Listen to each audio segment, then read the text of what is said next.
everyone, and welcome to the Rams House podcast. Today is a sorrowful episode as we are reeling from the loss to the Eagles. We're knocked out of the playoffs. It's definitely a tough one. We'll get into that. That's obviously the title of the video. Your host Ethan here, joined by OJ, Will, and Joe. What's going on, guys? What's up, boys? What's up? What's up, everybody? How you doing? Not great. Not bad. There's mixed emotions, right? It's because on the one hand, like I feel like we kind of exceeded expectations this season.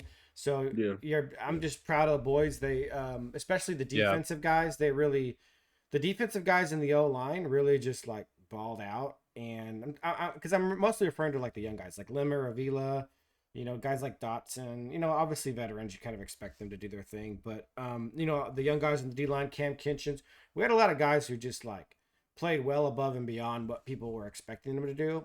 And that carried us into the divisional round of the playoffs. So in that sense, I'm really proud of the guys. They played really hard, and I feel like we exceeded expectations. But on the other hand, it was like we were 14 yards away from beating the Eagles, and then the Commanders are beatable for us. I feel like we're a good matchup for them, and then it's the Super Bowl. It's like anything can happen there. So yeah, that's the kind of mixed emotions. Is like, yeah, we kind of exceeded what we thought we would do, and with such a young team and all that jazz. But on the other hand, it was like we might have been able to win the Super Bowl if we won this game. Right. I have the same, similar thoughts. Like on one hand, I'm so proud of this team and how they fought. And even though there's, issues that I've had throughout the season, obviously with execution and personnel, one thing that I can't take away from this team is, again, just how tough they were and how hard they fought coming back from 1-4. And, but again, like you said, Ethan, on the other hand, I'm still reeling from this loss because we really could have won. And I don't know, like, for example, I think back to like 2020 when we played the Packers in the divisional round. Yep. That loss I could take because it's just like, you know what? They just beat us. They're better. We didn't really deserve to win. But Aaron Donald was like hurt. you said, like this was a game that we really could have had. And obviously we'll get into it more, but there were so many blown opportunities. So it's really hard to stomach this one. Yeah, I probably sound super depressed right now because I kind of am. I mean, That's okay. Before Good, Joe, before you and OJ go, I just want to caveat: I'm proud of everyone on the team except for Kyren Williams. I'm not proud of him at all. Yeah, I think we're gonna get to Kyren. That's fair. I think I got a lot to say about him too, man.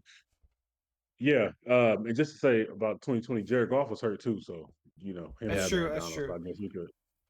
Yeah, But even injuries aside, I just felt like, Green Bay is just better. I didn't really see it that year. But this year we had a shot, honestly. We really did have a shot. I agree. Yeah, I'm on the same playing field. I'm not really upset. I was upset in the moment, of course. Just because I know we got a bright future. The boys fought. The defensive line, especially Jared Verse. Jared Verse he talked a whole lot of stuff, man. He backed it up on the field. Yep. So I'm super proud of him, man. I'm proud of the team, like you said, fighting back from 1-4. It was ups and downs. We got mad at a lot of things. Kyron was mostly a down the whole season. So like I said, we're gonna talk about him, but I'm proud of everybody. Proud of the coaching staff, Sean McVay, Shula. I'm gonna give him a little credit. For sure. The one thing that I've seen through like the last 6-7 weeks is the offense never truly really got itself all the way together. But I think the defense was the side that got it together mostly, and they really carried us throughout the end of the season and through the playoffs. So I appreciate it, even though they led the two big runs of Saquon. But majority of the game they were solid, 7 sacks. So I'm proud, man. I'm just looking forward to the future. I think it's bright.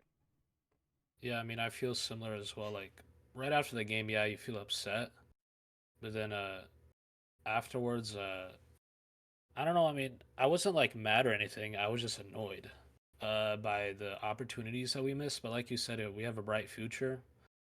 We have a lot of opportunities ahead of us. Hopefully, we can fix the roster issues that we have and then move on. Yeah, totally. OJ, your camera's frozen. Yeah, I just realized that. Oh, good. So yeah, That's what I was about to say. Was it? It was a tough loss. I'm not sure how much I feel like we necessarily deserve, because like I've seen a lot of people on Twitter be like, we deserve to win. It's like, I don't know how much I like buy into that. we didn't win. I mean, we could have won is not the same thing as we deserve to win, right? Like, or we should have won. Yeah, exactly. That's exactly how I feel. Is I think we could have won, but not we should have won. Yeah, that's fair.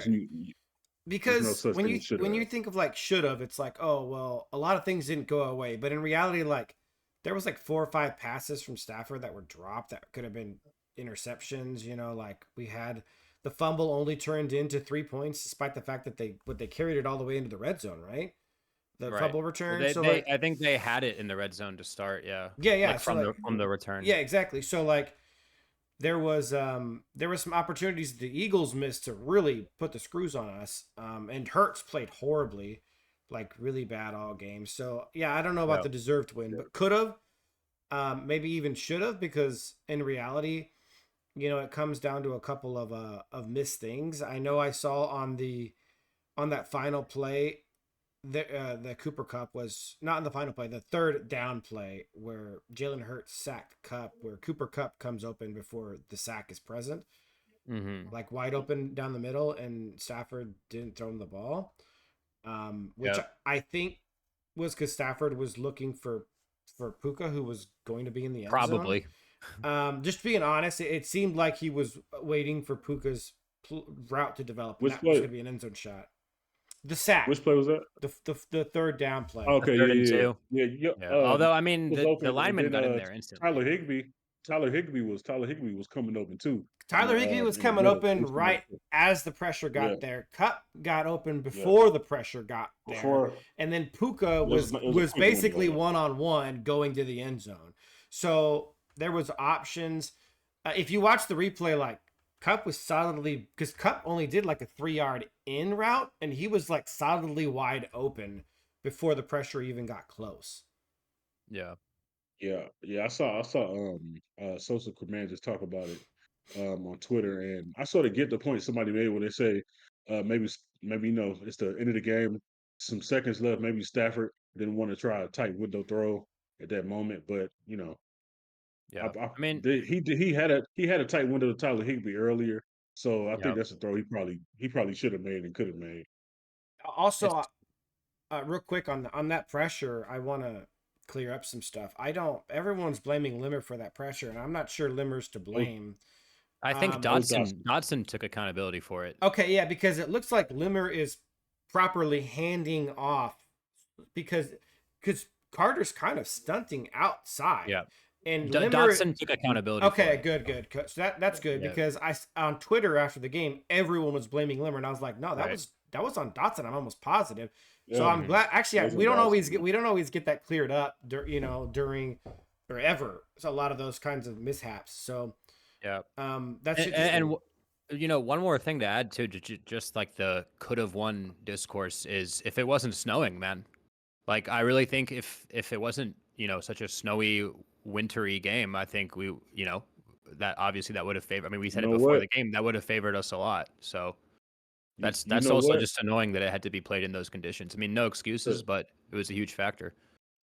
To think about that point, I disagree a little bit just because I think that if it wasn't snowing, I think they'd make a lot of more plays than they did. Like that AJ Brown drop in the end zone, basically, he probably catches that if it's not snowing. We had more drop. We had more drops than they did. We had a bunch of drops, and we had a couple. Yeah, we had a couple. And we fumbled twice. Where I mean, obviously, like Kyren Williams, he fumbles all the time. But I mean, I think the Stafford fumble for sure was, you know, because of the snow. The Kyren, I'm sure it had to do with it. Like I just think in normal weather, we probably find a way to win that game. Yeah.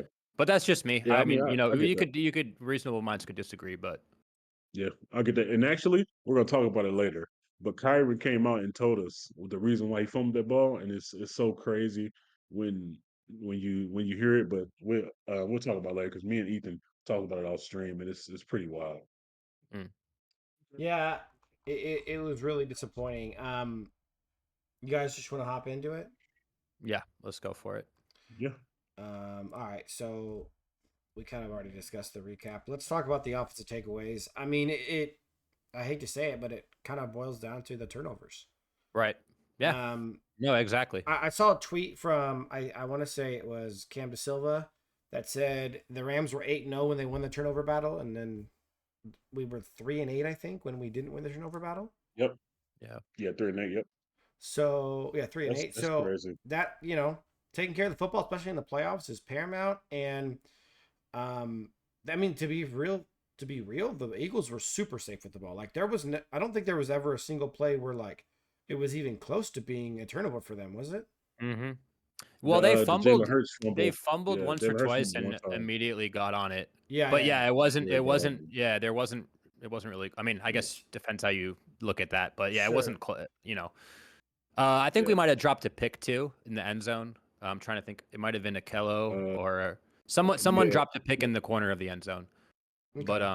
But yeah, So that well, that's the nature of the game. couldn't take it. Yeah, couldn't take advantage. Yeah. Yeah. And about the Kyren thing, I just want to say, first of all, we've been saying it all season about the turnovers, and some Rams fans push back and say we're being too harsh, and we said it all season, and I said this on an earlier episode how not only does Kyren fumble, but it's almost comical the timing of the fumbles. It's like you couldn't make it up how it is literally the worst possible time you could think of.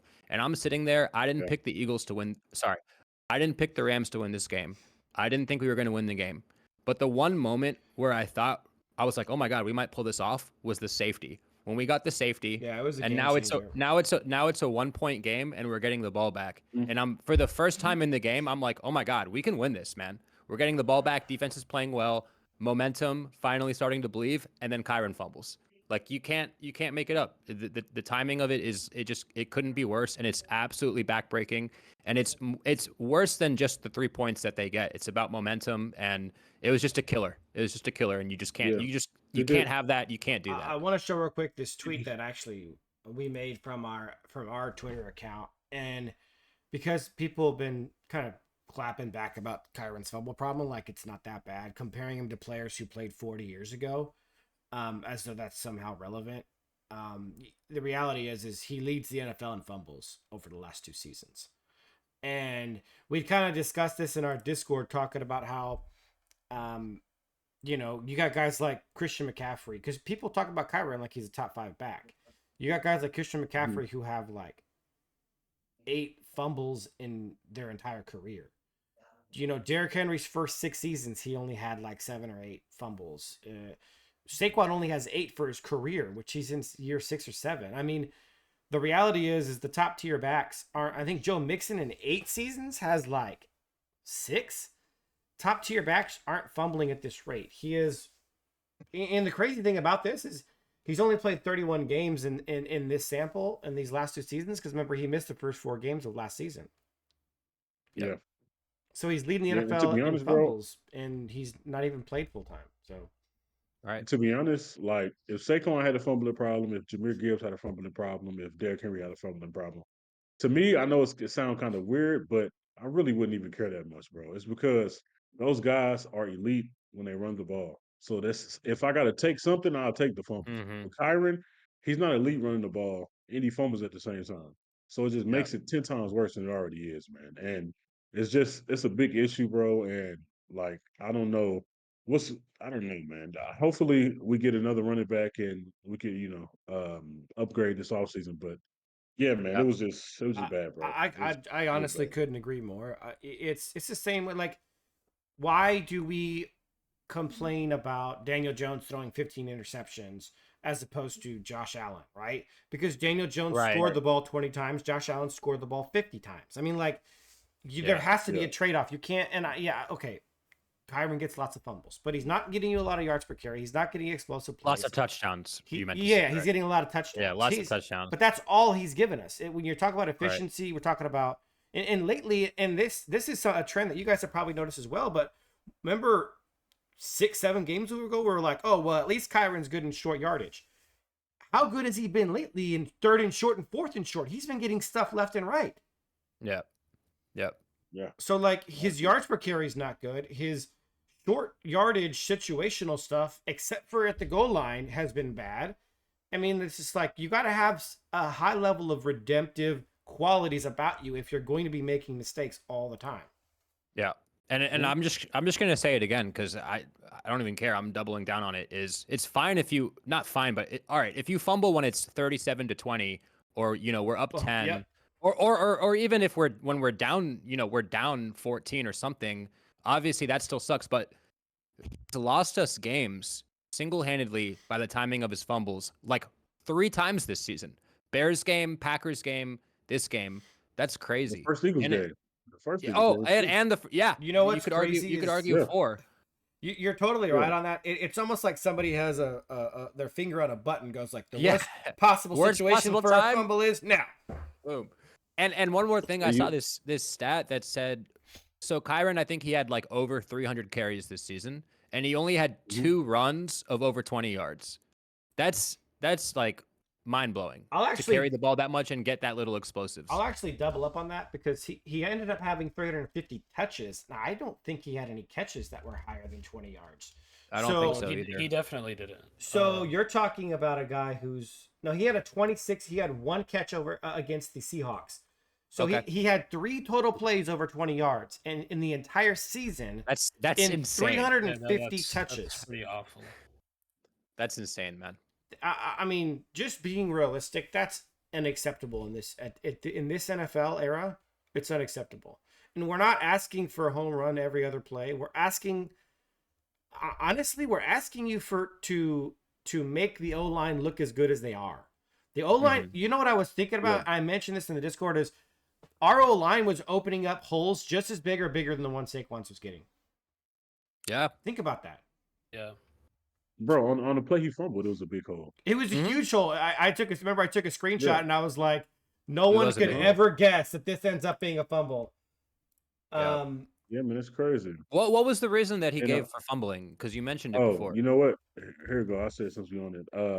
So he said it was a mid zone play to the left, and I should have had the ball in my left hand, and I didn't. And the ball was kind of low too, and he was able to get a good punch at it, and I lost it. That's something that I need to obviously work on, because those things aren't good, and it's never good to keep fumbling. Yeah. All right. So basically, he was supposed to have the ball in one hand. Okay, you can see it. We can probably see it right here. No, I'm not. I'll play it, but I just want to look at this still real quick, and I want to let's just discuss the fact that you would see this image, and you would never in a million years guess that he's going to fumble before he gets to the first down marker. This looks like a house call to the right. No. If this is Saquon, it's a house call. In fact, I actually the Red Sea has parted. I made this second picture for fun on our Discord, but like the line is clear. Like, that's Jordan Whittington, by the way, blocking at the top. Yeah. That Jordan's gonna seal Darius Slay out. That's a house call if it's almost any other running back in the NFL. But he ended up fumbling this play, guys, before he even got close to the first down marker. Insane. So it's so odd because can you go back to go ahead. I just want to clear. It's so odd because how does he not cut to the right? I don't get that. Like, what does he see towards the left? That's what he's been doing this all season, man. People say we're too harsh on this guy. Like, I don't even want to hear it anymore. I'm sorry. Like, I don't know what y'all are. Whoever thinks he's a great running back, I don't know what you're watching, man. You're just looking at stats. Like, you're like, and actually there are stats that cherry picking stats. Here's what you're doing. Yeah. Joe, you want to see the picture or you want to see the video? Yeah, could you go to the picture? Yeah. It just froze up. Okay. Yeah, I was saying like. So okay. So, go ahead, Jose. Yeah, I just wanted to say, speaking of like fumbling issues, you notice where his I don't think he's holding it tight. I think that's what the issue is. He's definitely not holding it tight because it is towards his chest, but I don't think he's holding it tight. He's not. You can go, Joe. Okay, so like I just want to explain it to the viewers out there. So what Kyren was saying was, you see, he has the ball in his right hand. So what he was supposed to do is have in his left hand, because you see the guys on his left side are all sealed, and Jalen Carter is beating Rob Havenstein. But I think that's a part of the play. So Jalen Carter's gonna come free a little bit. So if Kyren has the ball in his left hand, Jalen can't punch it out, and Kyren can just keep following his blocks. But he messed up and kept the ball in his right hand. So Jalen is right there, so he could easily just punch it out. So that was a mistake all on him. He also said he was holding it low, which is a problem that we've talked about all holding it low too. Yeah. Yeah. Honestly, we've talked about it since he became a Ram, and we had people telling us about that who are Notre Dame fans because he had a fumbling problem at Notre Dame as well, like a bad one. Mm-hmm. So this isn't even a new issue. People are like, "Oh, let him learn." No, like he was actually let him. He was one of the worst fumblers in college football the 2 years he started at Notre Dame as well. So this is a chronic issue now, and you can't even in the snow with the game on the line. You can't even like remember to hold the ball tight. Forget the arm, right? Because in reality, let's actually switch to the video. In reality, bro. This is not that play, is it? Yeah, I think that's a different play. Oh, actually, we were gonna talk about this anyways. I want to discuss this play specifically because this play annoyed me. This is Kyren's best run of his entire existence, and this isn't how this wasn't a touchdown. I don't know. Right here, he should be able to burst away. By the way, Zach Bond is a linebacker. That's not a safety. That's not a corner. That's a linebacker who's outrunning Kyren handily. It wasn't even like a chase or like a hard effort. It was a handily. I'm telling you, 95% of running backs are taking that to the house. I mean, that play specifically shows how Kyren just lacks any sort of burst. So forget speed, just burst. So here's the run. Like, let's take a look at this and figure out why it's so problematic. I mean, you could tell immediately he's not holding the ball tight. But like, look, the ball's low. It's not up tight into his shoulder, his bicep area. He's holding it like a quarterback holds it when he runs the ball, which is crazy. Yeah. But like Carter doesn't even like, it's not even a situation where he's like being tackled and then someone punches it out. Carter just taps the ball and it just falls right out. Yeah. I don't think he even felt Carter was right there. He was probably completely oblivious. Well, to be fair to him, it's hard to feel people around you when you're completely and utterly blind. So yeah, and this is someone who's had a fumbling issue. So it's like he should be obviously he should be well aware and on high alert. Like when it's the 7th time you've fumbled, I don't want to hear about how you didn't hold the ball high and tight. Something that they literally teach you, in little league football. Like there's no excuse at that point. I find it hard to believe in practice that McVay wasn't, honing in, hold the ball, hold on to the ball, high and tight, high and tight, high and tight. I mean, listen, Kyren, like if you have a fumbling issue, why don't you use 2 hands when you're going into contact? Use 2 hands. Yeah, I don't understand that.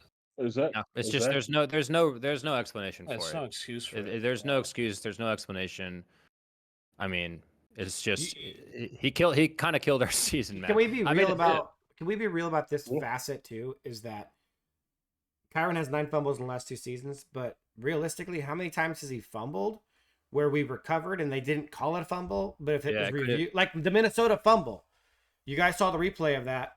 That was a straight fumble. Puka recovered, so there was no challenge because they called him down by contact. That's happened 2 or 3 times this season where it could have been another fumble, but because we recovered and there was no reason for it to be challenged. So it actually does get worse. It is a chronic issue, and let's just be totally upfront and real about it. There's no place on the Rams for this problem. No, there isn't.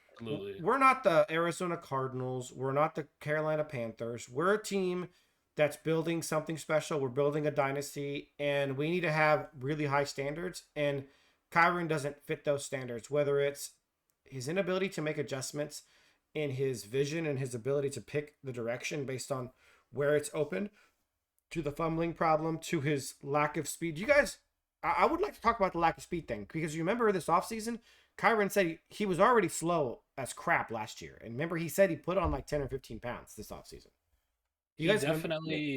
I think he definitely seemed a bit slower. Not like he had much speed anyways, but there was a slight noticeable difference, I guess. Yeah, there might have been some more burst last year. I think so. I think last year his burst was definitely better.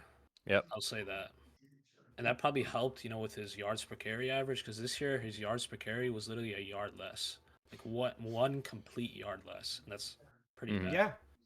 Okay, well, we've beaten that dead fumbling horse into the ground. Let's go ahead and talk about other aspects of the offense. I mean, I do want to hit on this because this is a big topic that people are hammering home on right now. I see it all over Twitter, and I need y'all to watch a little bit more film and stop going off of box score stats. Just because Cooper Kupp isn't getting targets doesn't mean he's not getting open.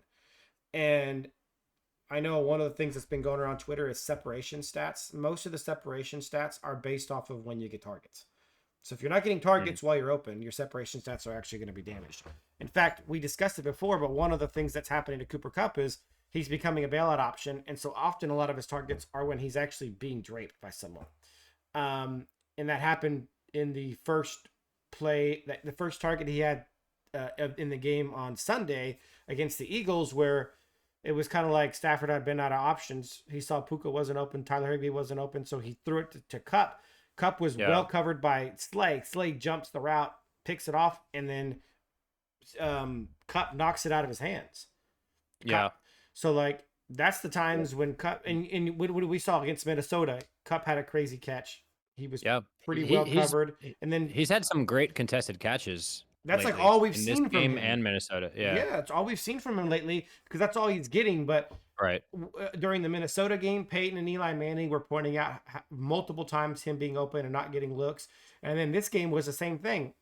Kupp was being pointed out multiple times, being wide open and not getting any looks. And we discussed on where that blame goes, whether it's Sean or Stafford. We kind of agreed it probably Stafford. He's been a one receiver guy most of his career, but Cooper Kupp's not your 2021 Triple Crown winning wide receiver anymore. But the idea that he's fallen off a planet is crazy. Before through the Buffalo game, he was on pace for it was 1,300 yards, 13 touchdowns, right? He was on pace for a huge season, and then he was getting 10 targets a game, and then suddenly his targets dropped to less than 3 a game from Buffalo all the way through the Eagles game. So you're talking about a guy he has genuinely not disappeared. He was on pace for still a quality season until, for whatever reason, he stopped getting the ball. Right. Yeah, man. This is it played out like that in the game. Kupp had that one huge catch. He had a couple more at the end, but it was mainly Puka focused. And I can't blame the coach staff. Puka's amazing, bro. Like, even though he had some moments, he had some bad drops, but towards the end of the game, he got open, and when it's time for Puka to make a big catch, that's what he does, man. Like, it's true. The catch he had on the sidelines was incredible. He's an incredible player, dude. Speaking of Kupp getting open, I don't know if you have the clip, Ethan, but the second to last play on offense for us. We were talking about that. Kupp, we mentioned that while you were. I think your camera was frozen. My camera. But the 3rd and 2. Yeah, 3rd and 2. I mean, you guys already discussed it, but he was basically wide open. Stafford hits him in his chest. It's an easy first down. Right. Man, that's hard. It's really heartbreaking, man. It's okay, so let me play it. Actually, we're talking about it. We're talking about Kupp.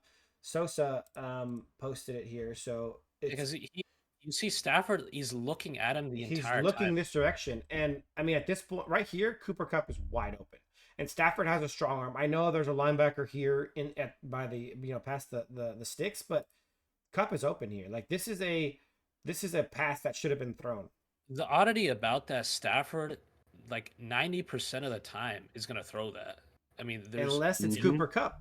The last 6 weeks. That's the reason, yeah. If it was Puka Nacua, the ball would have been out of his hand. Bro, the ball would have been out of his hands before Puka even. The ball was hyped. It's like it's wild. But I mean, by NFL standards, with the game on the line, right here, dude, this ball should have been out right here. It's I'm willing to bet everything that Kupp catches this ball. It's a first down, and there's a minute 13 left. There was no rush. We're in the red zone. A minute 13 left. There's plenty of time. Like, there's no rush. In fact, we want to kill a little time at this point. We don't want to. I was going to say, I actually wish we ran the ball there. I think running the ball on that 3rd and 2 could have been a good idea. I agree. Like a draw play could have worked. Possibly. Yeah. So, let me fast forward this a little bit. But basically what happens is, as we discussed previously, Tyler Higbee's coming open right here as soon as the contact arrives. But Kupp was open. There was options, and we could do this throughout the game. Kupp was open several times without getting any attention at all. And while I agree with you, Joe, that, Puka is the man now, but all the best teams in the NFL spread the ball around. You have to, because when you become predictable, it's too easy to defend, especially in the playoffs against these playoff-level defenses. Mm-hmm. Yeah, no, I agree. I wasn't trying to give Stafford credit. I was just saying, like, I was just trying to give Puka credit, basically, just saying how good he is. That's basically what I was. Yeah, and he does. Puka deserves to lead the team in targets. For sure. Yeah. Just can't be you ignore Cooper Kupp. I mean, yeah, I if mean, Cup comes back next year, I think in the offseason, if Stafford doesn't retire, that's an issue that needs to be ironed out. Like because if Cup is not getting the ball, we can't really be a Super Bowl team. Yeah. Totally agree. No, it's a weird thing, man. I remember at the beginning of the season when we did the like the season preview, I asked the question, can both Puka and Cooper eat in this offense? Because I could trace it all the way back to Stafford's career with Calvin Johnson. I remember when we had Robert Woods and Cooper Cup, when Woods, was still a pretty good receiver, Woods became invisible. It was Cooper, just Cooper Cup, and now with Puka, it becomes just Puka, not Cooper. Like, I don't understand why this issue just keeps resurfacing. And I remember when Stafford was in Detroit, one of the best seasons he had was actually the season after Calvin Johnson left. And I remember everyone was saying like, "Oh, he lost Calvin Johnson. He's not going to be that good." But since he didn't have like that number one guy, he started spreading the ball around to like I think it was like Marvin Jones and Kenny Golladay and maybe Golden Tate was on that team. I can't remember, but he had a great season because he was just spreading the ball around and didn't have like a number one target. But so I mean, this issue has just been there for Stafford really his whole career. He's a great quarterback. Don't get me wrong, but the locking on to the number one receiver thing is real. It's a real thing. So let's take a look at that. Actually, I think that's an excellent point, and because it does appear to kind of ebbed and flowed, right? So this is It was up and down. This is Puka Nacua. The Minnesota game 10-24. He had 106 yards. He had 51. So you're talking about I would call a combined over 150 yards, or at least both of them getting over 50 receiving yards, kind of as a successfully spreading the ball around to some degree, right? And so Minnesota, you had 157 yards. They each had 8 and 9 targets. A lot of Cooper Kupps were short yardage stuff, but overall, I think that's a pretty good job. The Seattle game, obviously, Puka got ejected, so that's kind of a hard game to judge. But Miami, 14 targets, 9 catches, 98 yards for Puka. Cooper Kupp gets 7 catches, 7 targets, 80 yards. That's another game. New England, 106 yards on 10 targets for Kupp.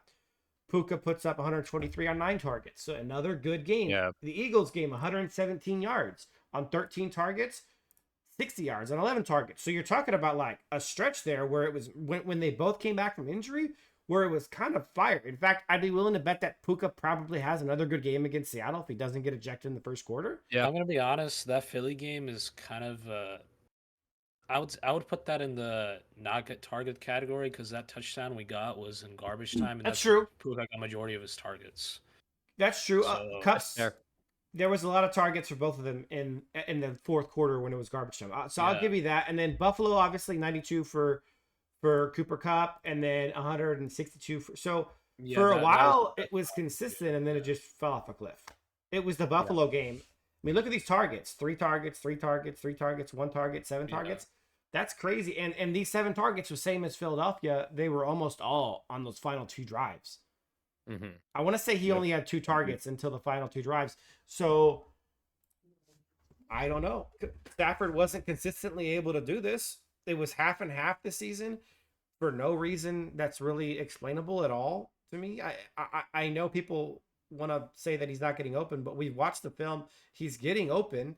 We announcers are pointing it out almost every game. Cooper Kupp's been getting open. Stafford's not throwing the ball. It's tough, and to be honest, I think it's darn near impossible to be a Super Bowl winning team when you've so hard focused on one guy. Yeah. I mean, have we ever seen it? Have we ever seen in modern football a Super Bowl winner where, I mean, think about it. Even like Mahomes spreads the ball around like nobody's business, and he's kind of the gold standard. I mean, Tom Brady. I mean, in 21, we kind of just spammed the ball to Cooper Kupp. Yeah, but not until OBJ got hurt. Or no.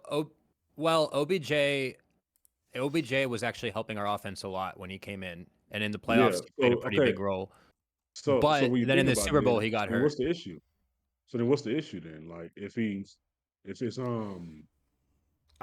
spreading the ball around and OBJ came, then all of a sudden it stopped this year. What's the issue? Can we? I think that year that was Matthew Stafford's by far his best season as a Ram, because there's also other reasons why Stafford's underperformed. part of it is not throwing to Cooper Kupp, but other parts of it are the turnover worthy plays, inaccuracies, antsiness in the pocket, long developing plays as well. Can we agree that since he's been with the Rams, this was his worst season in terms of seeming rattled and seeming rushed? Yeah, for sure. Yeah. I don't even think that's arguable. 21, he was great. 22, he was hurt. 23, I think he was better than this year. Ironically, you have this year. The pressure in 22 was better. The pressure in 22 was worse. I don't remember seeing him as antsy as he has been this year. Yeah. Which is odd. It's like he doesn't want to get hit. I don't know what it is. It's just because especially with like pretty good blocking O-line. I know in the first half we had injuries and it struggled. It still wasn't bad some games, man. Some games it wasn't the O-line bad was though. decent. Yeah, I mean we were able to overcome it, but in the second half we had a top tier like pass blocking O-line, so I'm not sure what the issue is. I also want to say I want to critique Sean McVay a little bit here too for the offensive game plan. I think we didn't see enough of kind of the quick passing game that you would expect against a front like this. And something that really annoyed me is I remember we said this earlier in the season is why don't we see more hurry up offense? Yeah. Because it seems like we do better when we have that kind of momentum. And what really bothered me is hearing honestly, it's escaping me who was calling the game right now. Who was it? Brady and Burkhardt. Yeah. Brady going in the fourth quarter going, man, the hurry up offense is really working. I don't know why McVay waited. And, it was Collinsworth who said okay, sorry, my fault. You're right. Yeah, so Collinsworth is saying, man, the hurry up offense is really working. I don't know why Sean didn't go to this earlier. But to be fair, I hate hearing that. To be fair though, this was pointed out on Twitter, the Eagles were in hard prevent defense that whole time. So that is fair. But fair. To your point, we've been successful with that all season long. Yeah, exactly. And it just gives you momentum and it keeps the defense from subbing. There's a lot of benefits to it. For sure. And if it's like you just said, when it always seems to work, like that's just one thing that you gotta get to and switch it up when you're kind of stagnant for 2.5 quarters. Now I know snow was a factor. They pointed it out. The routes, the timing was off. Some receivers had more of a reason getting in and out of breaks. Yeah. And there were drops and things like that. So I'm just trying to be fair to like kind of spread the blame around. Sounds negative, but I'm trying to spread the blame around everywhere because to be honest, there was a bunch of different issues, but I didn't love the game plan from McVay. I thought it was okay. I don't know. I mean, there were I think there was obviously it's challenging conditions, but I didn't love the approach. I think the only reason why the quick game wasn't working at certain points, I'm not gonna give bail for the end because that's what you got to do, especially in the beginning too when it wasn't snowing. But there was a point in the game where the snow was really bad and a lot of guys were slipping, so it's sort of harder to do those quick routes because the receivers got to do quick in routes, quick slants, and if they're slipping and they can't get grip, it's sort of harder to do that. But it was certain point of the games where we didn't do it, where we should have done it, and I will give Sean McVay. I'll give him critique on that one. I felt like we didn't take advantage of the first half because majority of the first half it was clear weather. That's a great point. That's a great. And I talked about it on the Discord as well. I mentioned it like we should be trying to put up as many points as possible. And I was extremely disappointed in the fact that like think about it, first drive 7 points. I think it was second drive then. We got 3 points.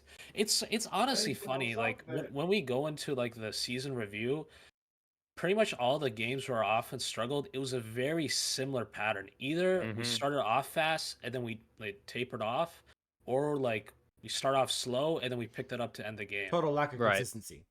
Yeah, just complete inconsistencies. Yeah. And it is frustrating that first drive when we scored, that was before the snow started falling. And maybe I'm coping, maybe I'm making excuses, but I really do think if it's not snowing that hard, we see a different game. But I just can't help but think that. But maybe it's not true. But that's just me. No, because it didn't really start snowing for real for like almost the entire first half. It didn't start coming down and covering the ground until the end of the second half. We had 3 or 4 drives without snow. The second, fair enough. The second half, like drive log. I don't know if Ethan, you have it like pulled up, but I can. Yeah, it is pretty. Yeah, it's pretty awful. Like, I think it's 6 drives we had before we scored our first touchdown to end the game, where it was punt. I think fumble, punt, something like that. So it was this. Our second drive. Yeah, I mean, look at this. It was 8-yard pass to Higbee. -1 yard run to Kyren Williams, and then Stafford sacked by Jalen Carter. Yeah. I was talking about the second half specifically. Oh yeah. The first drive. So we the get the ball. So we get the ball first, right? And then it's 3 and out. Yep. Then and no, sorry, go ahead. Yeah, I just want to quickly say I don't exactly remember what happened on that first Eagles drive, but we got a 3 and out there. And then the next drive, we had a decent drive. I'm pretty sure that's a drive where Stafford messed up the handoff. I'm pretty sure. This is where like Stafford messed up the handoff, and then he bobbled the ball. Right here. Yep. So this was 15. So if we're being honest, before the Eagles prevent defense, this was our best drive in the second half offensively. Like we were actually moving the ball well until like Stafford just completely botched. Yeah, he ruined that drive. Yeah, then that's tough, man. That's really tough. Then this is now we're getting to the point now. Obviously, they score a field goal. I think this is now when we get the safety. I think no field goal. Then then we punt again. Yep. Wow. Another 3 and out. Now this was the field goal fumble. Safety is when we got the momentum. We finally got the momentum back. Then 2 plays into our next drive, Kyren fumbles, and I felt like from that point onwards, momentum was just gone. Yeah, for sure. Momentum was gone after that. And then obviously Stafford does it after. It's crazy that we were even in this game fumbling twice there in such horrible timing. We just have to give the defense. It deserves its credit, man. The defense deserves its credit. For sure. Absolutely. And just one more quick thing about Sean. To be fair, is really this game we should have been able to run the ball a lot better with some. I mean, we already talked about it, so I don't want to like relitigate it, but the holes were there for it to be a lot better of a game running the ball too. So I mean, that's just execution. That's not on Sean. So it's just a combination of really everything. I mean, it's one of those games. I think Ethan said this about the Vikings game where it's like no one really played great on offense besides the offensive line. And you could say Puka, but to be honest, for the standards I have for him, not even. Yeah.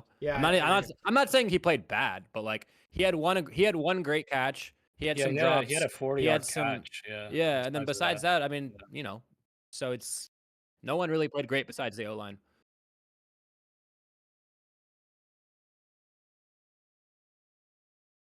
Yeah. That's not good. Yeah. By the way, how many?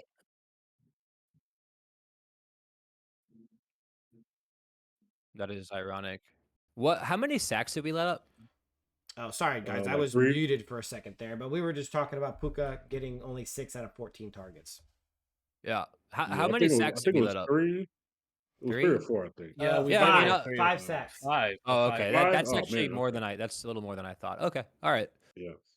Yeah. O-line definitely had one of its worst performances, like in a while. Yeah. Well, I mean, it's one of the best. It's one of the best fronts, though. Stafford held on to the ball a lot in this game. That is true. Yeah, and their coverage is so good that some of those are, he's gonna have to hold on to it longer, and I kind of, I mean, we got to Hurts 7 times, which is we'll talk about that later. Well, let's let you guys ready to switch to defense. I think Joe had one more thing.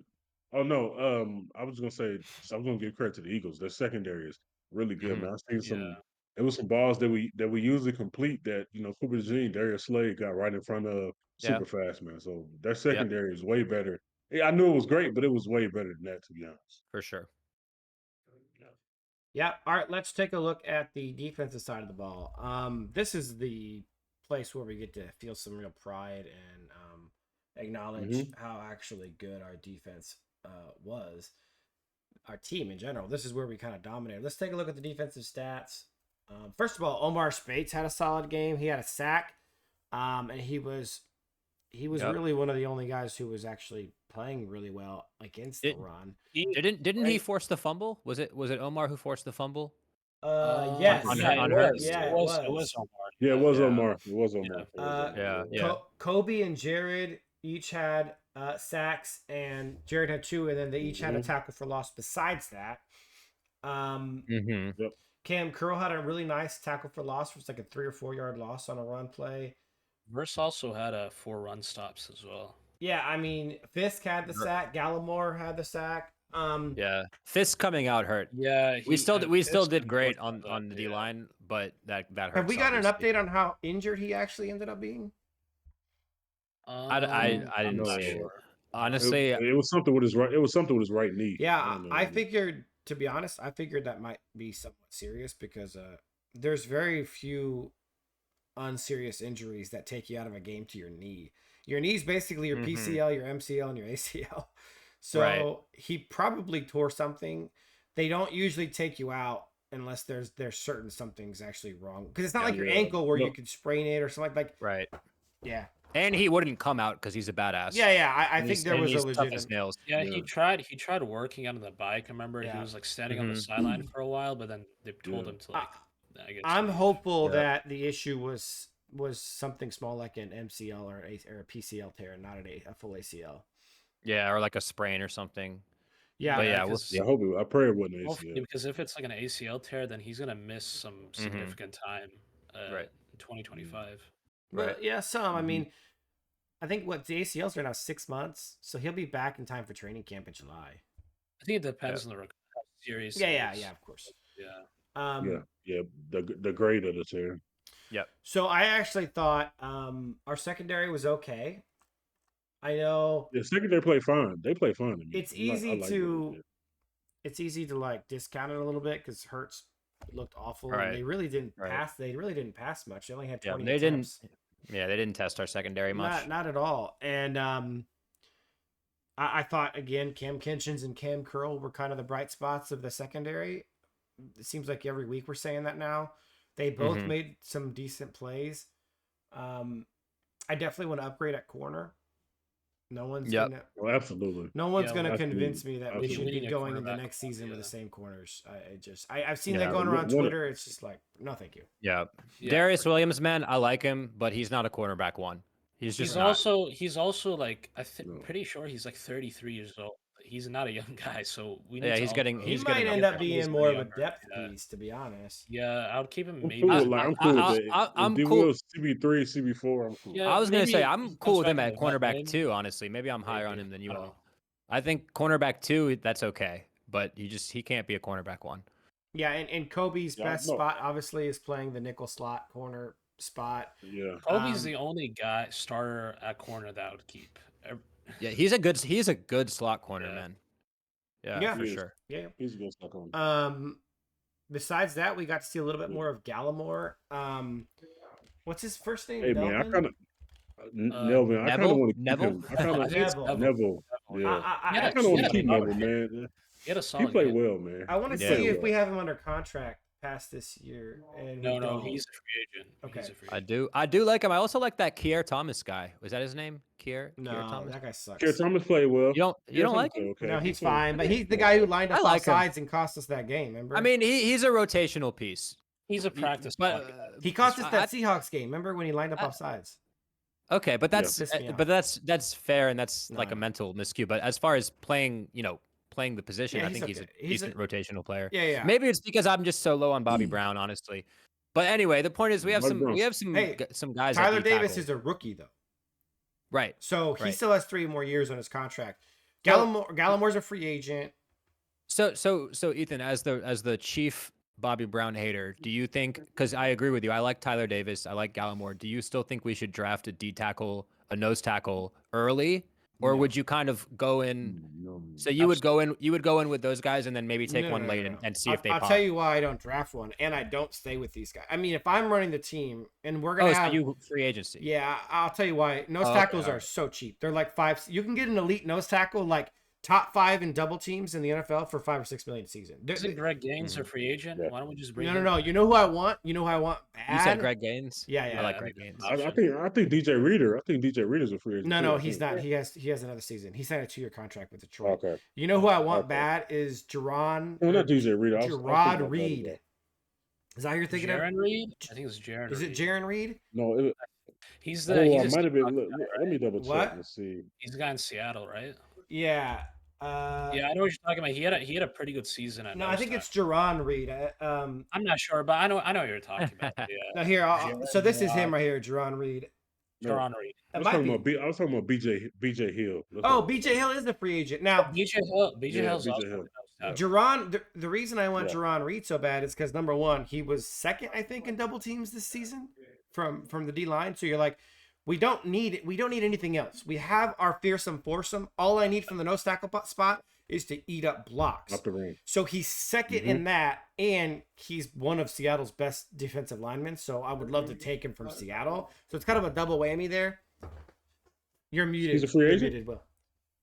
Imagine how good our D line would be if we had that space eating nose tackle. That's what I'm saying. If you have two offensive linemen being occupied by the nose tackle with Fisk and Turner and Verse and any of these guys around them, my God, bro, that's. And just think about it. Yeah. This defense, by the way, this is an insane stat. In 2 games, this defense had 16 sacks. Apparently, that was 2 away from breaking the postseason sack record in 2 games. Bro, it's insane. It's crazy, man. Yeah, man. Imagine getting a guy like Reed or like BJ Hill, even like who can just eat up those blocks. Yeah, bro. Here's the top 10 defensive tackles. So this is going to include, but luckily this website actually delineates 3 tech, nose tackle, straight detail. So you're DJ Jones a free agent too. Yeah, DJ Jones is the free agent. BJ Hill's a free agent. Jarran Reed and Benito Jones. So you got now Jarran Reed also has an 11% pressure rate. So that's the highest of all the nose tackles that I can see. 6% here. This guy wasn't very high. This guy's a straight eater of blocks. What about Poona Ford? He had a pretty good year as nose. Poona Ford, yeah. But the guy who was like top 3 in double teams and triple teams was Jarran Reed, and he was also, I believe, top 3 in pressure percentage from the nose tackle position specifically. So, I honestly, I think he can be had for like $6 to $8 million a season, and that's a no-brainer to me. The reason why you do 2 or 3 seasons, the reason why is because you don't have to pay Jared Verse or Fisk, right, for 3 seasons. Now's the time to do it. Yeah, so you could pay him. Because the way that the salary cap works on a franchise level is you basically decide how much you're going to pay positional groups, right? And so this positional group right now is very cheap. So you can afford to pay a guy like Jarran Reed $6 to $8 million a season, and while everyone else is still on rookie contracts. It's like a perfect time. And you see that 11% pressure rate from the middle of a nose tackle, and he's the second highest double team guy in the NFL. By the way, Kobe Turner's top 5 too. So you're going to see Kobe Turner get double teamed a lot less, or else it's just one-on-ones for Jared Verse, Byron Young, and Braden Fisk all game long. I mean, that D-line is absolutely in the runnings for best D-line in football without question. So the difference is, Will, to your question, is it's cheaper to get a elite nose tackle in free agency than it is to like spend high draft capital. Because if you got a guy in the first or second round, you're actually paying him in first round. You're talking like late first round. You're talking about $6 million a season. Second round, you're talking about 3 to 5. So like it's still some money yearly, and you have to do the draft capital. I'd rather just pay a veteran who's like, I already know commands double teams. I already know can still stop the run. And for my money, Jarran Reed is the best one, and he's an Eagle, so you get the like double dip taken from your enemy. But either way, whether we get a guy like Jarran Reed in free agency, you mean a Seahawk? You say Eagle. Oh yeah, Seahawks, Birds, whatever. Yeah. And then same thing. Yeah, same. My definite preference is getting a guy like that or just riding Tyler Davis. I said it before the season. I thought Tyler Davis was a really good prospect and that we drafted in the 6th round. And to be honest, he played really well this year for how limited snaps he got. I think he commanded a higher double team rate than Bobby Brown, and he had a higher pressure rate, and he had more run stops. So I like Tyler Davis.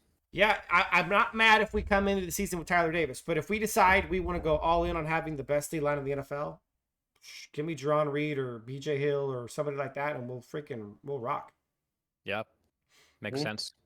And to be honest, there's a lot of really good linebacker options in free agency. We're gonna talk about free agency in the future in our upcoming podcast. So we'll kind of spend more time with it there. Sure. But you got to be proud of the defense. Besides the big plays to Saquon, and obviously that's a problem. Yeah. I don't know if you guys saw this, but there was a video highlighting that, basically saying, one of these big runs was Jared Verse's fault. Was Jared Verse's fault. And what happened was Jared Verse basically was coming in and was getting one of the gaps, and he went 2 gaps over. And yeah, he overran it. Yeah, he overran it, but it was a Hurts run. he, Yeah, he did say so. He said so himself too in the interview I watched. He said that run was his fault. I want to give him a little bail, and I'll tell you why. Because what he did was overcompensate to helping Christian Roseboom. And we talked about this so much this season, and you guys have seen it play out live, but I can't help but wonder if there was a better inside linebacker playing there, better than Christian Roseboom, if Verse doesn't feel the need to overcommit to help that part of the D line in a running play. We just seen it so often this season where guys get better talent around them, and there's no one's going to convince me that there's not a mental aspect that tells a player I need to help here more because X player sucks. No, for sure. If you don't trust that your teammates and the other guys' assignments, that they're gonna. Yeah, I agree. If you don't trust your teammates, that's absolutely a thing. The Eagles were definitely running towards Christian Roseboom's side, like a lot. I mean, a lot. And if you watch the play, Saquon is running straight at Christian Roseboom, and then when Verse gets into that gap as well, he cuts into the gap Verse was supposed to be in. So, if Verse doesn't switch gaps, then Saquon's probably just running straight at Roseboom, breaking that tackle and continuing to run anyways. Yeah, that's a spot like that. You can tell. We talk about it all the time, right? You can tell where the weaknesses are because that's where the coordinators attack. Like you can tell Christian Roseboom is a weakness, and you can tell that that's where teams are attacking, and you can tell that that's where certain Rams players are overcompensating. I think we've had several of these plays where Verse overcompensated help and kind of abandoned his spot, and it was always towards Christian Roseboom. Yeah. Every time, man. Saquon was just eating. He ate us alive during those 2 runs. There's also And a the couple funny thing times. about it, the funny thing about it that was really crazy was that I was talking about in Discord. Some of the runs, well, they're not in Discord. I was talking about with somebody else, but some of the runs he was just untouched through the hole. One of them, I think Cam Curl may have got his leg, but A lot other of than that, runs. he was untouched. And Yeah. it's just it really shows you how Omar is good, but it shows you how when you don't have a good, like Ethan said, when you don't have a good partner next to you, it's so hard for it. Because you like what, for example, like back in the day with who was it with the no, I'll just do the 49ers now with Greenlaw and Fred Warner. If Fred Warner misses a tackle, Greenlaw is right there to make it up. But with us, if Omar Speights misses the tackle, we're nobody's screwed. there. Rosewood not there to make it for him. We're screwed. So were you going to go back all the way to Patrick Willis? Patrick Willis and Navarro Bowman, other guy he put. Bowman, Navarro yeah. Bowman. Man, they've had some good linebackers. That duo was disgusting. Patrick Willis is one of my all-time favorite players, which is shameful because I'm a Rams fan. But how do you not love Patrick Willis? That guy was the embodiment. He was a dog. Yeah. He was amazing, and that just lets you know that Omar needs a partner, man. That's all. I mean, speaking of Roseboom as well, was just getting wiped out. I remember a couple times Mekhi Becton just blew him out of the water. Gosh. Like it was disgusting to watch. Like you see a 6'9" Mekhi Becton, and you see Roseboom. Yeah, it's raps. I'm gonna give you a little teaser for our offseason stuff. But speaking of other positions that are really cheap to address in free agency, linebackers is one of the worst paid positions in free agency. Look at the list that's coming up. There is literally a bunch of good players on there. Dude, I want Robert Spillane. Dude, Spillane is good.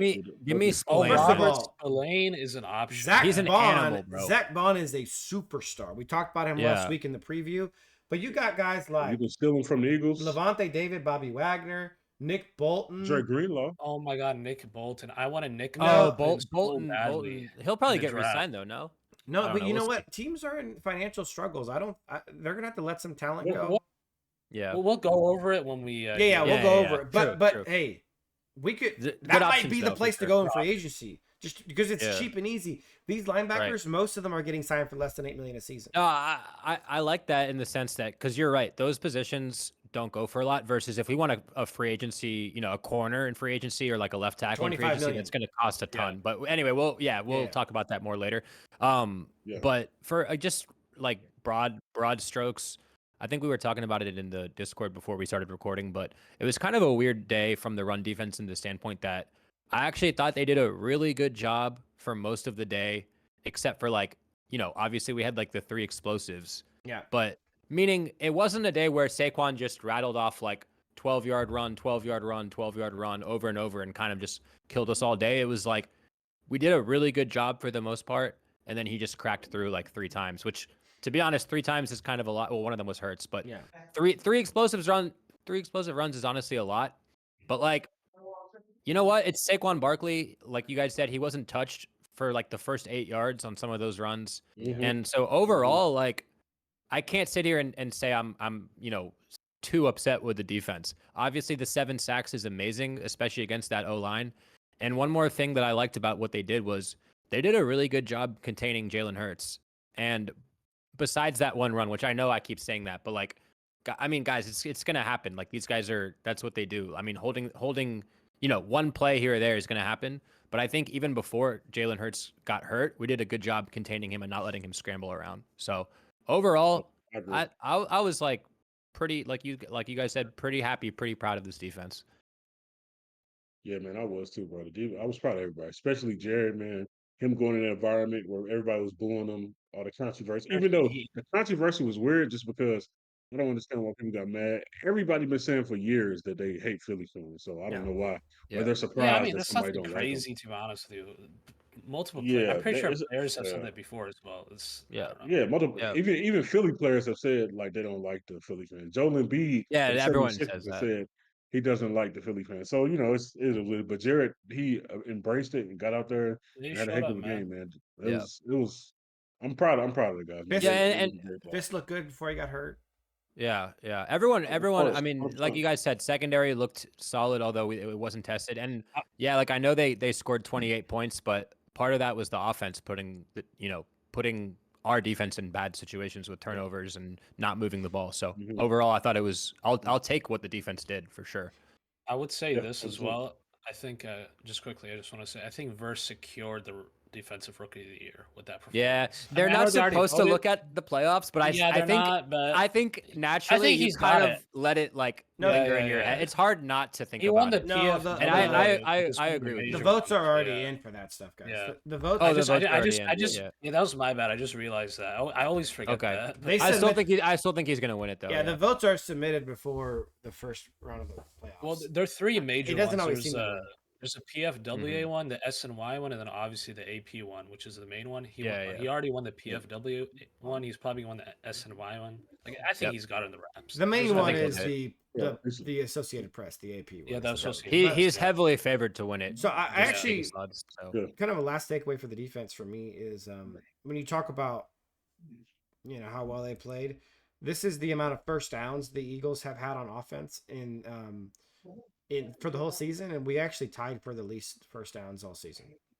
Yeah, that's nice, great, man. Really nice. That's good. And when you talk about like total yards, they were kind of below average, and then points was below average or about average. So it wasn't considering the turnovers, considering the snow, the elements, all that stuff, the lack of our offense doing much. You got to give them props. I feel like they did a pretty good job. Most of their points were off field goals. They had the ball a lot. I don't know what the time of possession was, but I felt like they beat us pretty badly in time of possession. Yeah. No, it was about even. It looks like it's about even. But I think a lot of that had to do with the fourth quarter. We had the ball a lot more than they did before. And there was a lot of talk leading up to the game of we would get out physicaled, basically. Like our D line's not like we're more finesse. We're not big enough in the trenches to deal with them. That wasn't the case.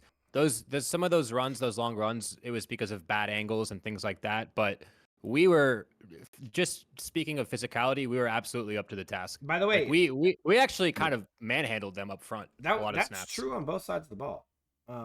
In the run game specifically on offense, we manhandled their D line significantly. And to be honest, like we talked about, the pass blocking was actually pretty good. There was a couple of missed assignments, like that last play where Bo Limmer was handing it off. Dotson wasn't ready. Most of the sacks were coverage sacks, holding on to the ball too long. The O line actually did a pretty tremendous job overall, I think. Yeah, I agree. All right, you guys ready for stock up, stock down? Yep. Last one of the season. One of the season. We are going to have a seasonal recap next week on our episode. That's what we're gonna do next week. It's just be one entire episode recapping the whole season. We'll have seasonal stock ups and stock downs then as well. So don't do seasonal, just do it for this game. So who wants to get us started stock up offense? I'll go ahead and go real quick. Okay. So my stock up on offense was I'm gonna just say Puka. I think that even though even though he had some drops and like you said, he got targeted 14 times and caught 6, 7 balls. I just think just seeing his progression through the game, and when you're a receiver and you start slow like that and you're having a mid game, and then when the moment's the biggest and you come up with big plays, I think that just shows how good of a receiver you are. And only the greats do things like that. They can start off slow and then all of a sudden when it's time, they snap into the mode and they get right. So I'm gonna do stock up Puka. He's just a great receiver. Okay. Oh yeah, I'll quickly go. I'm gonna do Cooper Cup. I'll say this: I I think he proved to the fan base and to everyone that he's not indeed washed. Yeah. We discussed it as well that the issue is Stafford. Stafford very much is a force feeding type QB.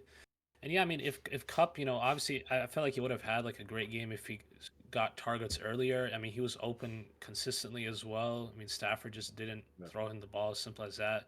Yeah, but I think going into the next season, I think just gives reassurance. I mean, I already knew Cup was still, a good player, but it just gives reassurance to the team as well that Cup is still that guy.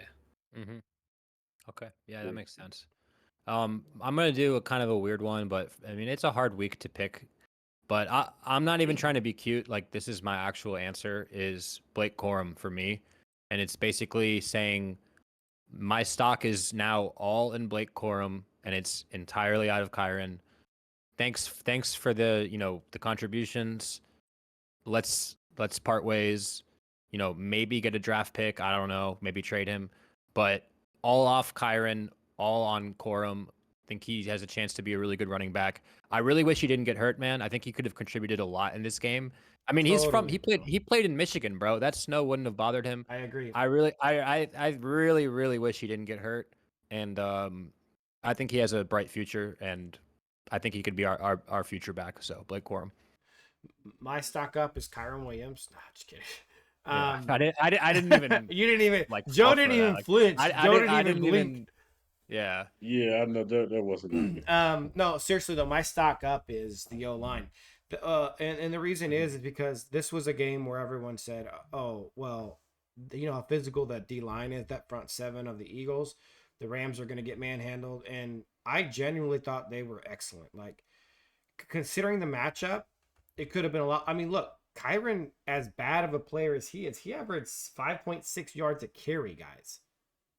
Yeah. They were opening, like we said, I would have taken Kyren's holes over Saquon's all game long. We were getting bigger holes than they were in the run game. In the passing game, yeah, you could look at 5 sacks and be kind of disappointed, but a lot of that was, there was one or two bad, situations, and then there was some coverage sacks. For the most part, Stafford was fairly clean. And yeah.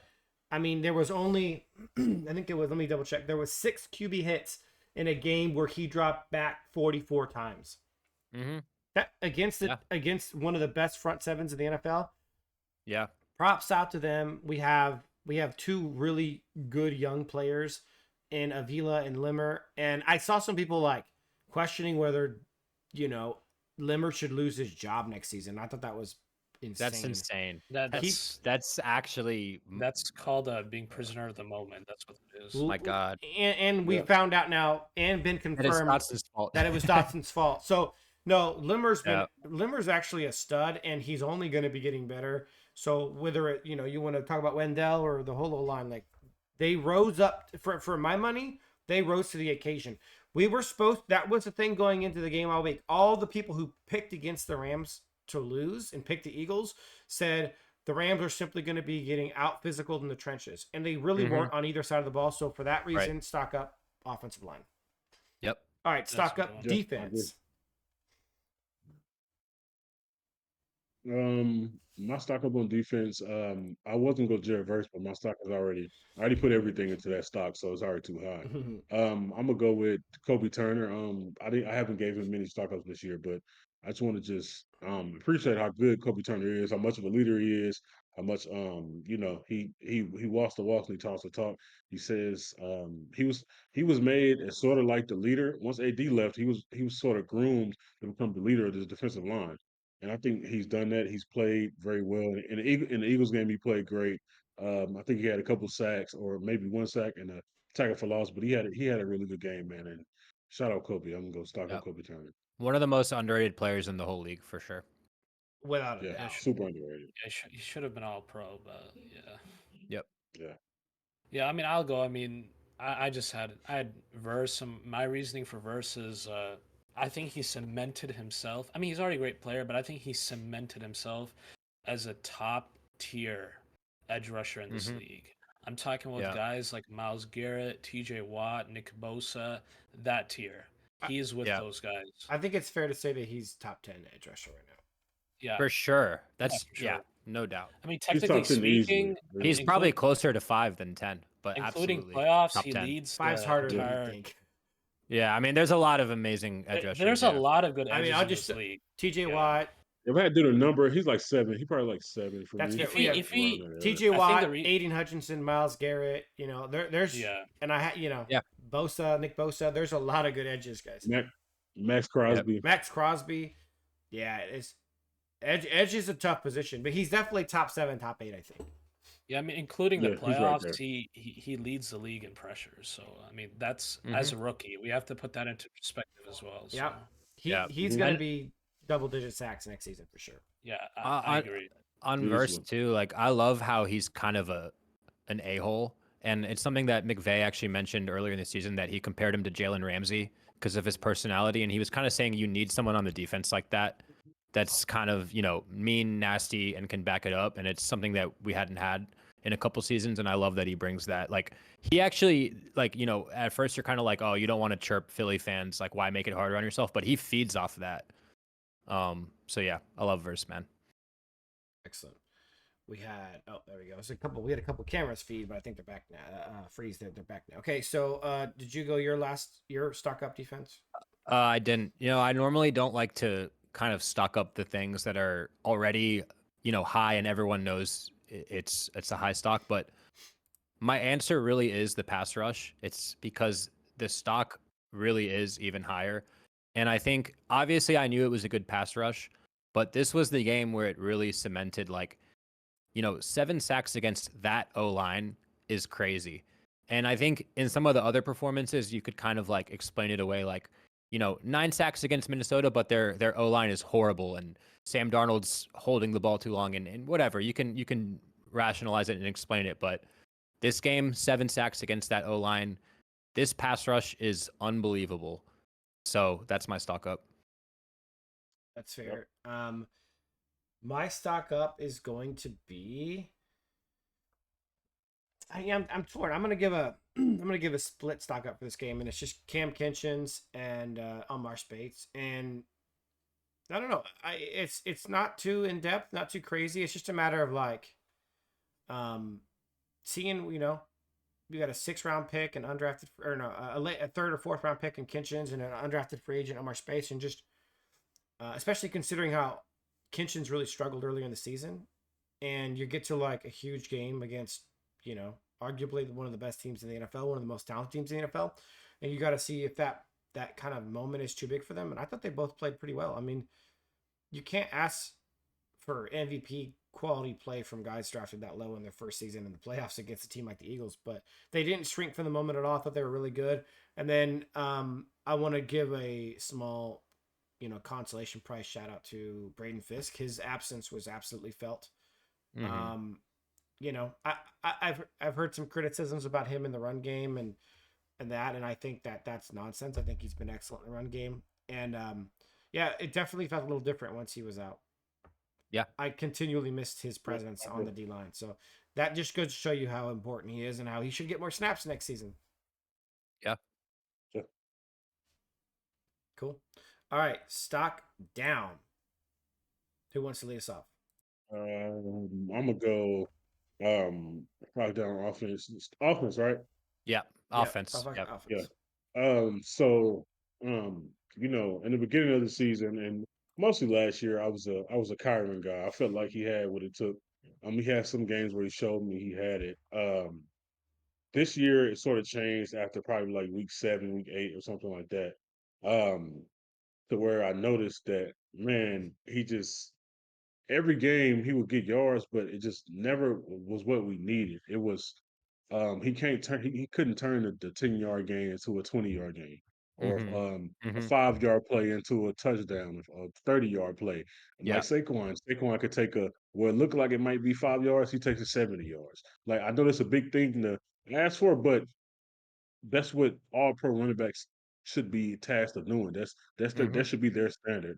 So I'm gonna go with stock down. Kyron, I know his stock is all the way down. It's probably is nowhere to be found, but I'm gonna start telling people to take their own money out. Everybody out there, take your money out the stock. It's over. Kyron, Yeah. he has good numbers, but when you turn on the film, you watch the film, you can see that he's a decent running back. He could. I think he could start in the NFL. I'm not gonna say he's not a Yeah. starter, but he's just not what we need, and he's not gonna take us to the next level where we're supposed to be. So stock down Kyron. I hear you. I have the same one, so I'll just jump off of you.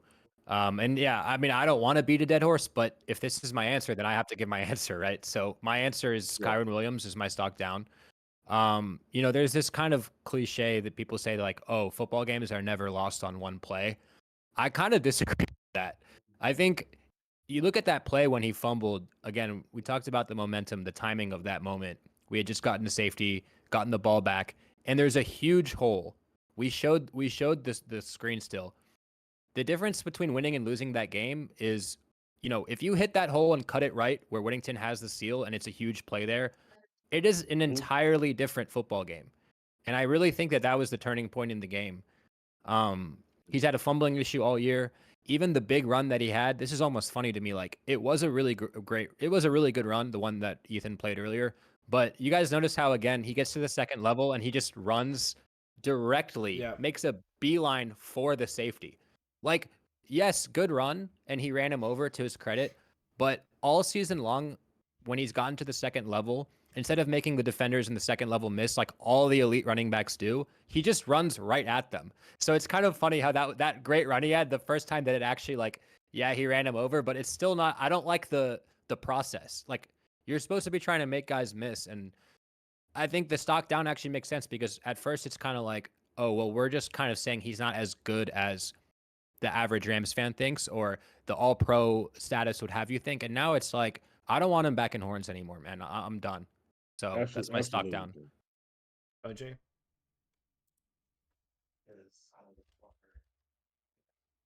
I think you're Oh, muted, you're bro. muted. I think you're muted.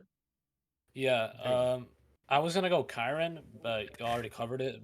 Yeah, I mean it's fair. I mean he cost us the game, but I'll go in another direction. I'll go Matthew Stafford. I mean, Okay. like we said, we discussed this before the playoffs start. Will Matthew Stafford show up? If we get the good Matthew Stafford, well, maybe we keep him for another year. If we get the bad Matthew Stafford, maybe we let go of him. Maybe he retires. I felt like he was like he It's was kind of in between, huh? it was in between. It was kind of in He did between. enough in the Minnesota game. In this game, he was on and off. He was very much on and off, and it's annoying because defensively, especially in the second half, our defense gave our offense so many opportunities, and just like you said, we had punt after punt, back to back fumbles. Stafford fumbled as well because he just kept holding onto the ball for too long. He took too many coverage sacks. I talked about this earlier. Cup was open multiple times. He didn't hit Cup. I mean, Yeah. inaccuracy issues, hesitation. I mean, it's the same Stafford we've seen all year. Yep. So You put honestly, one. he could honestly be in the season stock down as well. Not But close. specifically for this game, yeah, Stafford. Expect Yep. better from him. Yeah, he fumbled twice. Yeah. It's not good. We lost Joe's beautiful face. He'll be back momentarily, I'm sure. I'll give my stock down, and I'm gonna go with my classic, tried and true, stock down for offense, which is basically the All-Pro running back, Hall of Fame quarterback, Hall of Fame coach. I just felt like the offense didn't bring enough for this game. I don't even feel fair putting McVay there. I didn't think he did that bad of a job. I thought Stafford and Kyron. Let me focus on this. I thought Stafford and Kyron pretty much let the offense down. Yeah. We're going to go more in depth to the season review next week, but I'm going to give you a little teaser about my thoughts on the Stafford thing. There is a long history of guys who have a huge discrepancy in turnover-worthy plays and actual turnovers. Carson Wentz in 2017. Josh Allen did it a year. Patrick Mahomes did it a year. Basically, the year after, there's a huge... They're like top 5 in turnover-worthy plays, but they didn't have that many turnovers. The next year, it corrects itself, and they are like top 5 in the NFL in turnovers. So, which makes a lot of sense. Yeah, and I'm genuinely worried about that with Stafford. He had a lot of turnover-worthy plays in this game. And so, yeah, I'm worried. Plus, he's been healthy 2 seasons in a row. That feels like a chance that maybe we don't want to take either. But yeah, for the Eagles game in particular, I just thought when it wasn't raining, he had 3 or 4 turnover-worthy, interception-worthy throws. He was playing pretty skittish early on. I thought he didn't play his best ball till the end of the game when they were in prevent defense. I didn't find much of his game at all inspiring before the prevent defense situation. And like realistically, most teams are carving up defenses on prevent defense. Maybe not as efficiently as Stafford is, but I'm kind of with you on that, OJ, where it's like, I didn't see enough for me to be like, oh, hands down, I have to have Matthew Stafford back next year. And I was hoping to see more. And to be fair, I think if Stafford plays just a little bit better, we probably win that game. And he's the Hall of Fame quarterback. He's the guy who's supposed to play at his best. Remember, the 18-3 or 19-3 in December and January. It's like he's supposed to play at his best late in the season. He's supposed to play at his best in the fourth quarter. Supposed to play at his best in the final drives. He's the guy. And it left me wanting in a huge game where if we win, we have a legit shot at winning the Super Bowl. The Commanders aren't bad, but we match up really well against them. Plus, that game's at home. Yeah, it's plus it's at home. Me personally, I don't think Stafford was awful. I thought he was okay. But the one funny thing about Stafford that's super unique about him as a quarterback personally is no matter how bad he's playing, in a big game, in a big moment, that last drive, he could sort of lock in, and like it was just weird. Like in the parts of the game, he looked skittish. It looked like the weather was affecting him. But then the last drive, he was just standing in the pocket. He was just making throws. And I guess you could say, well, he had to, so he had no choice but to lock in. But it's just one of those things to where I still believe, like, I'm gonna give you a preview of my thoughts too. I think we should keep Stafford next year because I still believe that when everything's if he got the line to protect him, I still think he could reach those heights of a Super Bowl QB.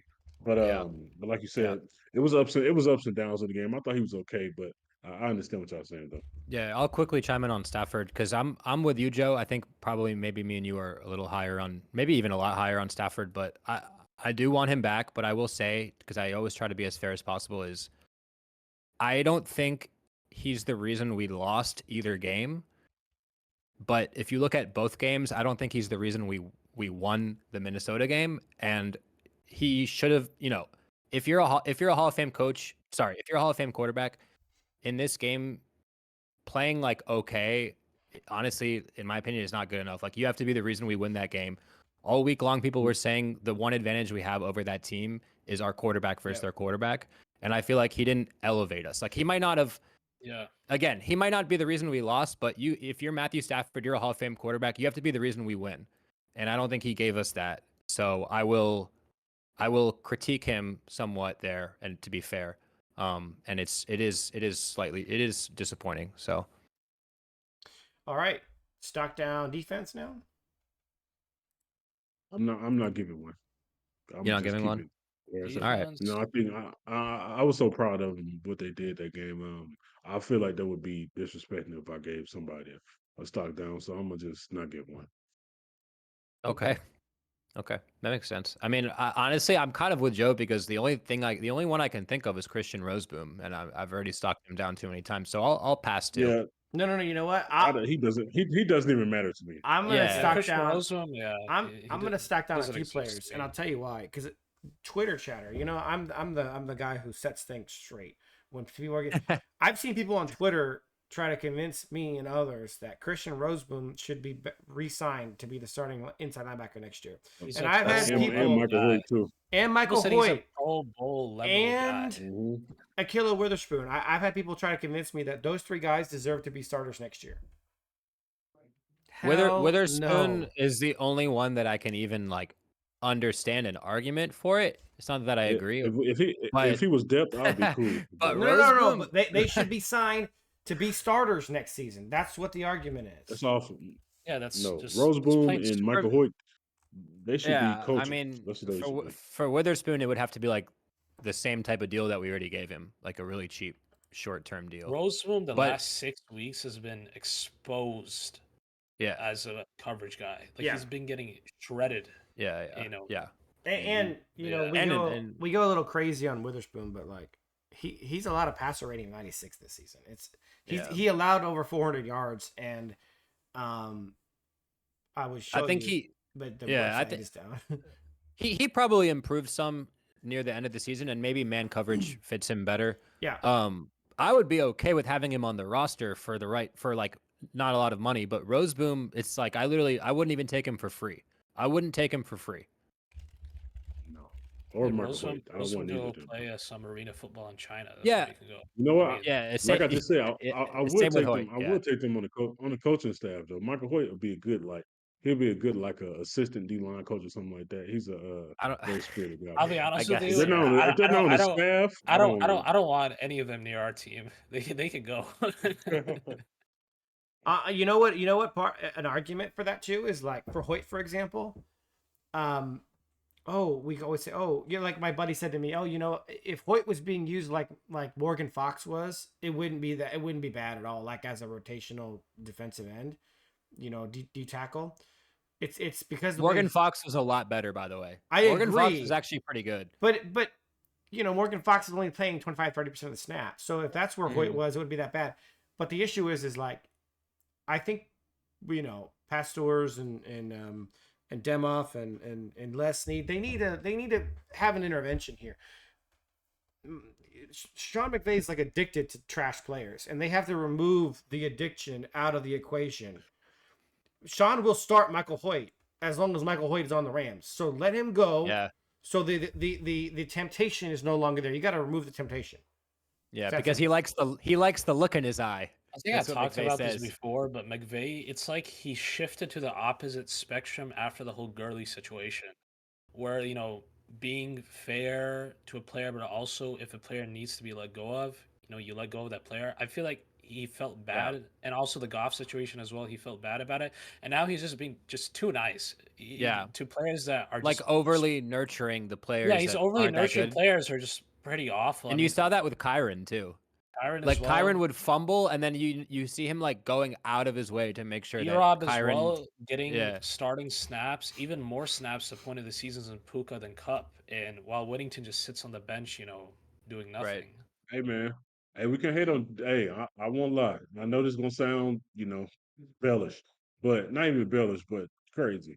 D-Rob had some crazy catches in that game. He played actually. D-Rob was good in this game. He had some close catches. He saved Stafford on a pick on an underthrown ball. Yeah. And he had a clutch third down conversion. He was decent. He was good. He was decent. But he's the same guy he's always been, right? Like he's good for like a crazy catch every few games, and he's also good for like one game every like 8. He also missed multiple balls that were easy catches. So. Yeah, and he was like stumbling. I mean, it's snowing, but he was stumbling in his routes. He's gone, by the way, right? He was on a 1-year deal, right? He said he knock on wood. He said he wants to come back. He said he wants to come back. Yeah, I feel like they bring him back. Okay. I think they do. My thing is this: I'm cool with D-Rob as long as Jordan Whittington is getting more snaps. That's the problem. The problem as a depth piece. I'm cool with it. I don't have a problem with D-Rob. Yeah. If Jordan's getting more snaps, that's what I want. All right. Yeah. Gentlemen, are we done with stock down? Oh no, stock down. Yeah, we're done. Yeah. Okay, so our last topic of conversation today is let's discuss our off-season plans for the Rams House podcast. We will be continuing to do weekly episodes. We really enjoy talking about the Rams. We enjoy discussing with any of our commenters about what's going on. And we all are pretty big off-season nerds. Will, I think, the least of us, but he's going to grow into it this season. Oh, yeah. We're going to get you right, Will. We're going to get you right, baby. So what we're going to do is we are going to next week, we're going to be doing just a full episode to recap the whole season, the whole 2024 season. And then starting the week after that, we're going to start doing kind of like a joint mock off season. We'll basically start dissecting the team. We'll go position by position, discussing where, the quarterback room is, the running back room, etc. We'll go positional group by positional group, discussing where the room is, where we want to see it. If it's perfect the way it's today, no upgrades are needed, whether we need a new starter or new depth or etc.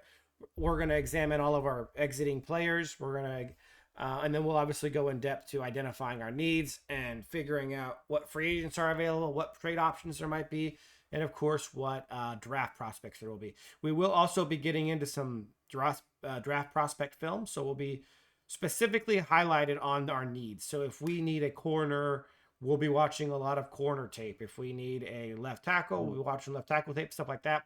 So we'll kind of have like a little mock off season and kind of really dive in deep to what options the Rams have for what we got to do. And it's going to be a lot of fun. We love the off season. We do pretty heavy level evaluations on players and free agents and stuff every off season. So we're just going to be able to share that with you guys and do it together. I think we'll have spreadsheets and everything. It'll be pretty awesome. So we're excited to share that with you guys. But yeah, that's what we're going to keep doing. We're not going to, I know a lot of channels slow down or they kind of stop going for a while during the off season. The work just begun. It's just begun. The off season is where the magic happens. We're just getting started. Mm-hmm. So thank you guys for watching us this season. We successfully completed episodes from before the season all the way throughout. Every week. We're excited about being able to remain consistent throughout the off season. So appreciate you guys sticking with us. Please don't go anywhere. The off season is going to be a lot of fun. This is where we're talking about turning the Rams from a really good team who wins the division, gets to the playoffs, to potential dynasty. Like dynasty is within our grasp. We have such a great young core. We're great in the trenches. Like this is how dynasties are built. So we're going to have a blast of an off season. So guys, thank you. Please like, comment, subscribe, and stick with us through the offseason as we dissect everything that the Rams could be doing. We appreciate you guys, and we'll see you guys next episode. Thanks for watching, guys. Thank you, everybody. Appreciate you.